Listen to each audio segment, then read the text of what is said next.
আবারও এক ঐতিহাসিক মুহূর্তের সাক্ষী হতে চলেছে ভারত।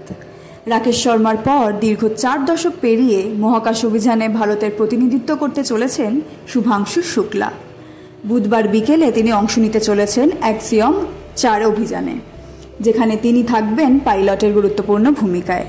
এই অভিযান তাকে নিয়ে যাবে আন্তর্জাতিক মহাকাশ কেন্দ্রের অভিমুখে, যেখানে বসে তিনি সম্পন্ন করবেন 7টি গুরুত্বপূর্ণ বৈজ্ঞানিক গবেষণা। মহাকাশ বিজ্ঞানে ভারতের ক্রমবর্ধমান অগ্রগতির পথে এই মিশন এক গুরুত্বপূর্ণ পদক্ষেপ।